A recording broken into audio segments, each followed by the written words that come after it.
Chers téléspectateurs, bonjour. Je suis Sensoji, qui mord la connaissance comme un mur. Je vais vous transmettre rapidement les nouvelles du Moyen-Orient. Voici la base de missiles balistiques de l'armée iranienne, bombardée lors d'une frappe aérienne israélienne. On peut voir plusieurs explosions se produire, avec d'importantes flammes qui s'élèvent. En Iran, d'importantes manifestations ont lieu dans tout le pays, réclamant une action militaire contre Israël. Nous sommes à Shiraz, en Iran. À Shiraz, une grande explosion s'est produite à la suite d'une attaque israélienne, provoquant d'importants dégagements de fumée. Dans la région de Shiraz, d'épaisses fumées s'élèvent. Des images montrent un avion de chasse israélien se ravitaillant en vol au-dessus de l'Irak.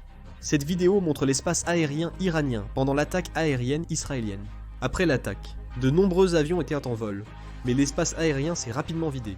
Israël a attaqué les installations nucléaires iraniennes, le 13 déclenchant une crise majeure au Moyen-Orient. Dans ce contexte, les décès de hauts responsables se multiplient aussi. Hossein Salama, commandant en chef des gardiens de la révolution islamique d'Iran, et plusieurs hauts gradés ont été tués lors de l'attaque israélienne. De plus, le général Gholam Ali Rachid, chef d'état-major adjoint de l'armée iranienne, est aussi mort. On estime qu'à ce jour, plus de 20 généraux iraniens ont été tués, décimant pratiquement la haute direction militaire. Mohammad, Teheranchi, Feyland et Abazi, responsables du développement nucléaire, sont aussi morts. Il semble que de nombreux agents du Mossad aient été déployés en Iran avant le début des frappes aériennes. Cette vidéo publiée par Israël montre des agents du Mossad dans une usine.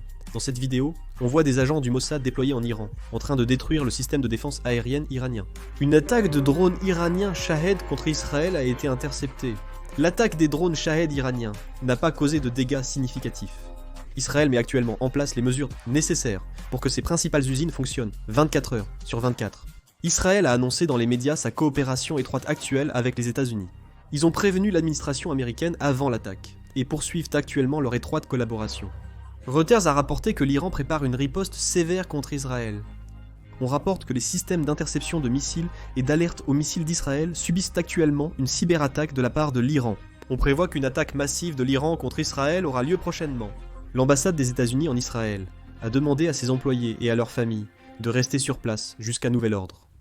Le président de la Chambre des représentants des États-Unis a exprimé son soutien à Israël, affirmant son droit de se défendre.